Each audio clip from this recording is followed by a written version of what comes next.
On August 1st, 1981, MTV was launched, and the concept of a TV channel playing music videos 24/7 was seen as the dawn of a new era.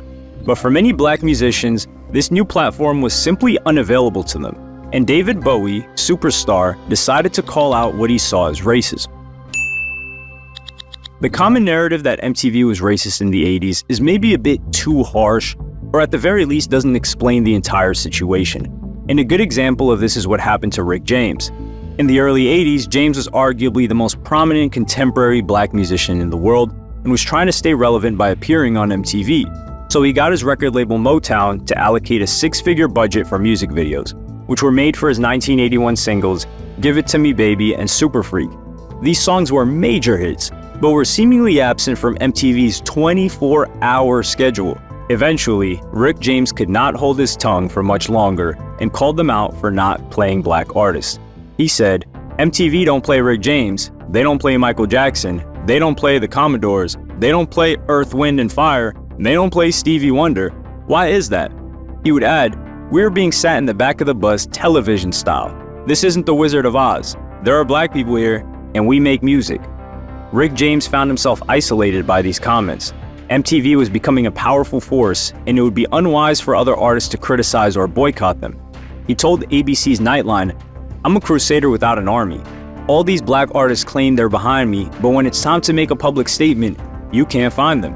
They're going to let me do all the rapping and get into trouble, and then they'll reap the benefits." MTV's response to this was that James was not playing the type of music that fit their channel.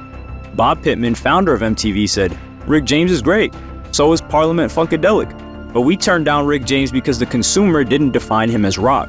But we do play black artists, Joan Armatrading, Gary U.S. Bonds, and Jimi Hendrix, because they fit in with rock and roll. So it has nothing to do with race, but with sound."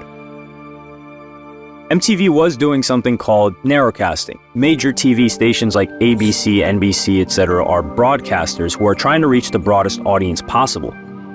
MTV was a cable channel that was narrowcasting to hone in on a very niche audience, and having a narrow and niche audience is something that advertisers would pay a lot of money to reach.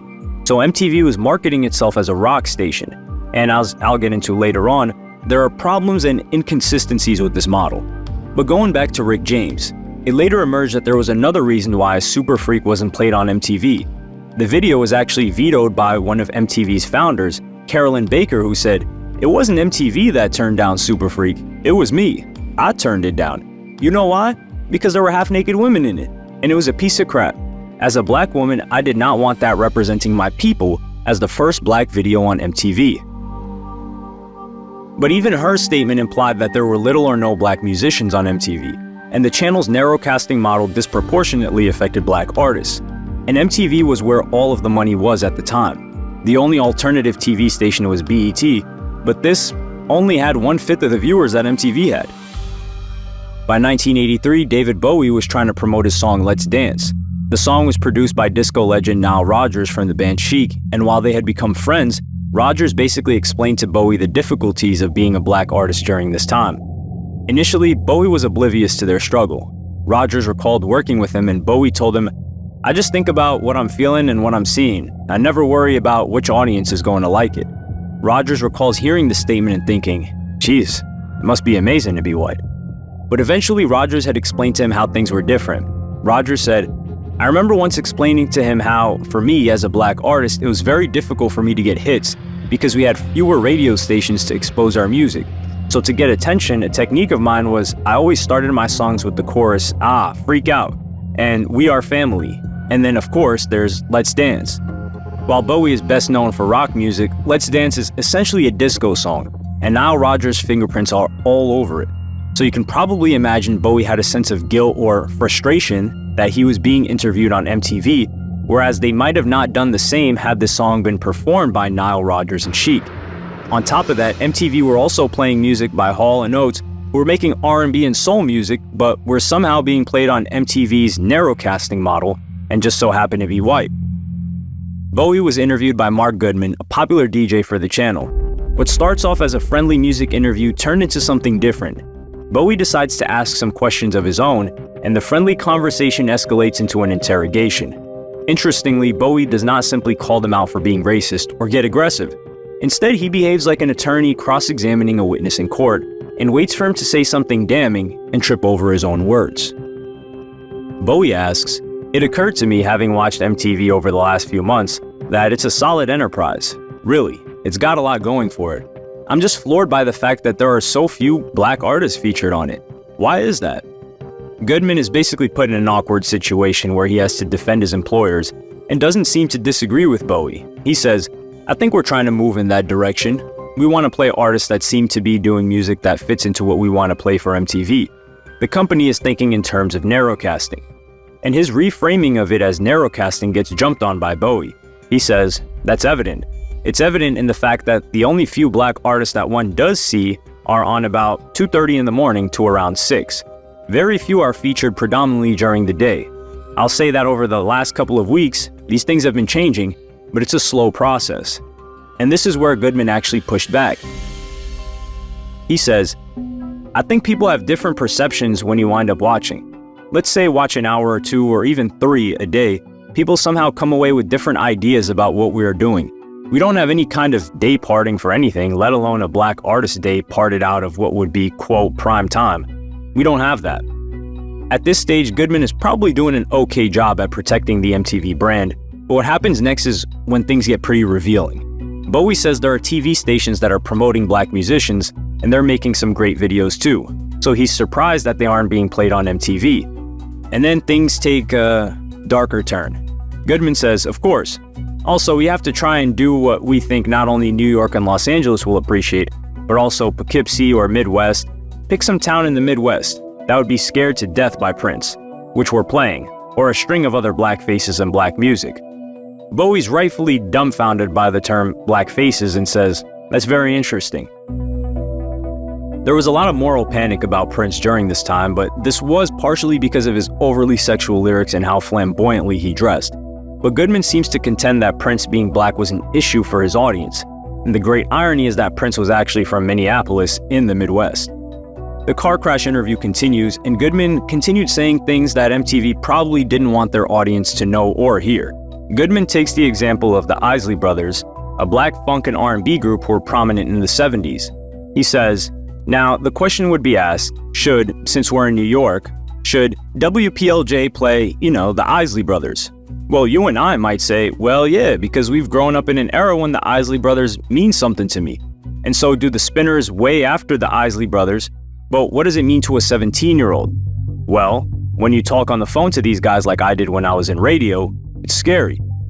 And Bowie decided to cut him off at this point. What he means by, quote, 17-year-old is a white 17-year-old kid.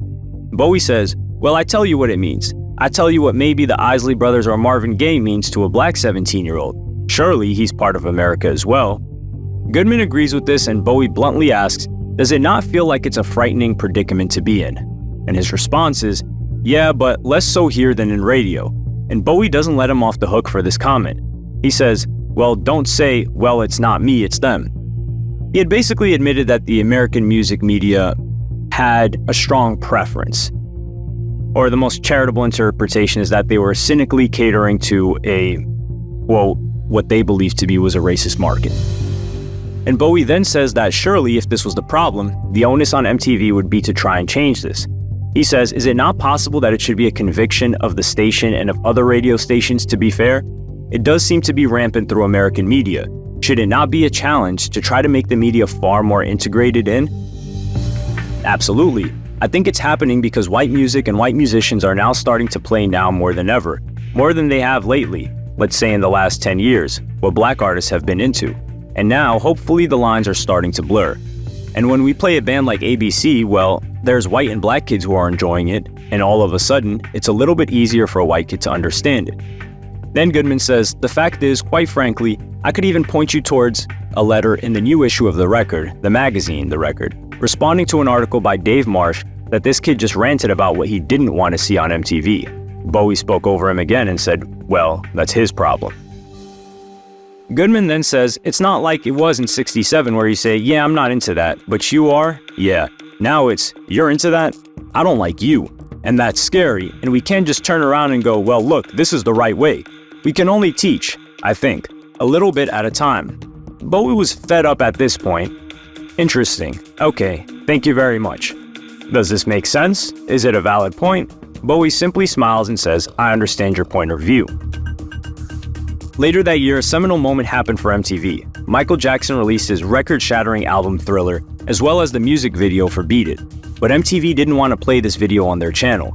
And the same controversy ensued with Rick James, where MTV saw themselves as a rock station and didn't want to play it, whereas others saw them as continuing to gatekeep black artists. And there are varying stories of what happened next. It was rumored that CBS threatened to pull all of their musicians off this channel if they didn't play the video, but this story is disputed. The director of the Billie Jean video, Steve Barron, has since said, all I remember was that, about 2 weeks later, I heard that MTV weren't going to play Billie Jean. They said it's not their audience. And then I heard, and I've heard many stories, that CBS phoned MTV absolutely furious. How can this massive hip-hop record, with a massive video, and a great artist not be your audience? Who is your audience? They said they represented Middle America. I don't think white or black was ever used. MTV were in their early stage. They didn't know who they were, didn't know what they'd become, and they certainly didn't know that Michael Jackson was going to become MTV. Ultimately, this would become a crossover period where MTV switched to playing more pop and R&B music and simultaneously played many more black artists. Prince soon became more popular, followed by Tina Turner and many others. Whitney Houston, who had struggled for years to get her music played on MTV, was now one of its most popular stars. And MTV was not doing them a favor by playing their music. According to Barron, during the early 80s, they were fighting against the thing that built them into the empire they became. In the end, these artists didn't need David Bowie to break down these barriers. But he should be commended for leveraging his power to call out something that he felt wasn't right, disregarding whether we actually know the real reason. Make sure to subscribe for more.